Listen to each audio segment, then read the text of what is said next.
Good evening, Chicago. Welcome back to CC2 News. Tonight's top stories has developed since Thanksgiving 2013. Stores from all over the spectrum have been hacked, and consumer information has been at risk. Home Depot, Target, Dropbox, JP Morgan, Kmart, Dairy Queen, UPS, and the list goes on. Not every incident puts consumer credit information at risk, but in incidents like Home Depot and Target, those accounts were stolen, and there have been numerous victims with credit fraud. Part of the reason this occurs so often is that the U.S. still uses technology from the 1960s. We use a magnetic strip on our cards instead of the cards with an embedded chip referred to as EMV cards, as they use in Europe. What can you do to prevent it? 1. Avoid using debit cards. 2.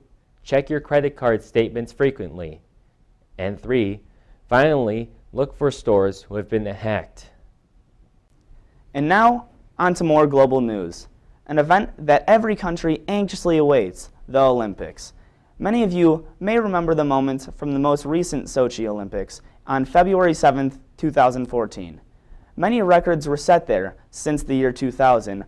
More than 50% of the Olympic world records have been broken. So we set out on a quest to find the answer, why, and found just the right person for it. Hi, I'm Jason Guilanio, and I'm here with Ryan Giuliano, a sports nutritionist and Ironman athlete. So 50% of the records of the Olympics have been broken since 2000. How much of this do you think is due to their nutrition? I think nutrition is a pretty critical aspect of the performances that these athletes are having. One of the biggest things, especially for some of the endurance type events, a lot of the latest research has showed that athletes actually need to be taking in a lot more than they used to be taking in. So an increase of carbohydrates has really been shown to deliver a lot more energy to the muscles, allowing these athletes to go longer, go faster. So in turn, I mean, all these records that these athletes weren't using the proper nutrition in the past, the athletes are using it now and having those greater increases in their performances. So since all these athletes are breaking these records, what are they doing day after day to help themselves get back on track and recover? Well, from the latest research, the biggest thing is trying to find out how much they should be taking in post-exercise, if they should be taking anything in it at all.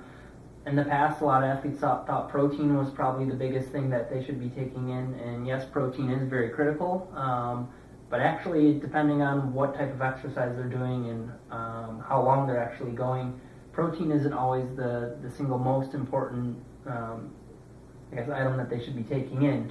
So they need a mixture of carbohydrates, electrolytes, protein, and fluids. The latest research has showed that right around that 20 grams of protein is that pretty ideal range, and I think that's helping a lot of these athletes recover a lot faster than they used to be. They're actually able to push themselves day in, day out with that proper recovery now. So as an Ironman athlete yourself, what do you do nutritionally to prepare for a big race?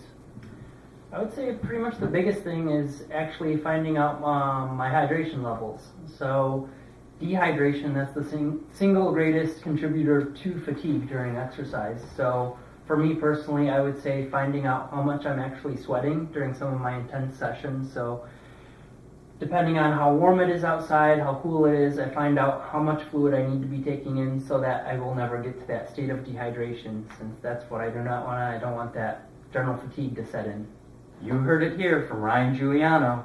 Just remember, stay hydrated, future Olympians. Now back to you, Eric. Wow.